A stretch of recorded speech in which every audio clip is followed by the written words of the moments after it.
नमस्कार साथियों।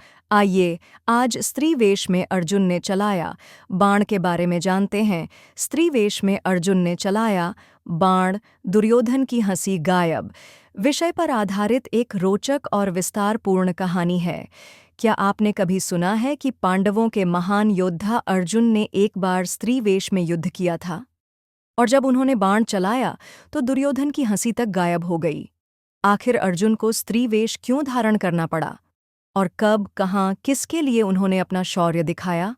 जानिए महाभारत की इस अविश्वसनीय और रोमांचक कथा में दे। महाभारत की सबसे कठिन परीक्षाओं में से एक थी पांडवों का 13 वर्षों का वनवास, जिसमें 12 वर्ष वन में और 13वां वर्ष अज्ञातवास में बिताना था। यदि वे 13वें वर्ष में पहचान लिए जाते तो उन्हें फिर से 12 वर्ष वनवास करना पड़ता। इस अज्ञातवास के लिए अर्जुन ने स्त्री वेश धारण किया और मात्स्य देश के राजा विराट के महल में बृहन्नला नाम से नर्तक और संगीत शिक्षक बने। वे राजा की पुत्री उत्तरा को नृत्य और संगीत सिखाते थे। जब कौरवों को खबर मिली कि पांडव शायद विराट राज्य में छिपे हैं तो उन्होंने एक चाल चली। दुर्योधन, कर्ण, अश्वत्थामा और भीष्म सहित एक विशाल सेना लेकर उन्होंने विराट पर आक्रमण कर दिया। उस समय विराट राजा की मुख्य सेना दूर युद्ध में व्यस्त थी।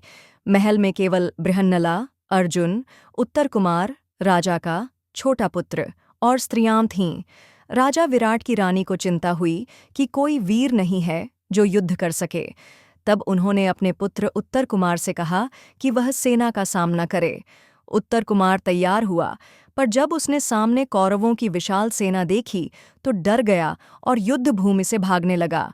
तभी बृहन्नला अर्जुन ने उसे रोका और कहा, डरो मत राजकुमार, मैं तुम्हारा सारथी बनूंगा। तुम रथ चलाओ, मैं युद्ध करूंगा। उत्तर कुमार ने आश्चर्य से पूछा,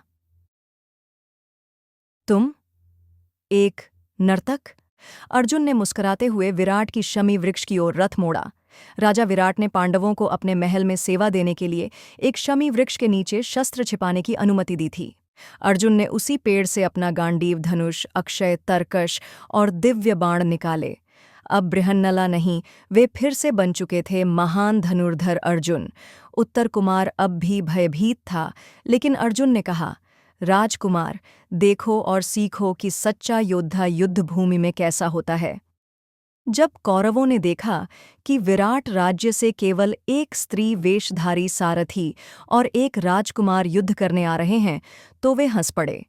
दुर्योधन ने उपहास किया, क्या विराट की सेना में अब नर्तक युद्ध करेंगे? लेकिन जैसे ही अर्जुन ने गांडीव उठाया और आकाश में पहला बाण चलाया, आंधी सी बौछार बाणों की कौरव सेना पर टूट पड़ी। उन्होंने कौरवों की सेनाओं को तितर-बितर कर दिया, अश्वत्थामा और कर्ण को पीछे हटने पर मजबूर किया।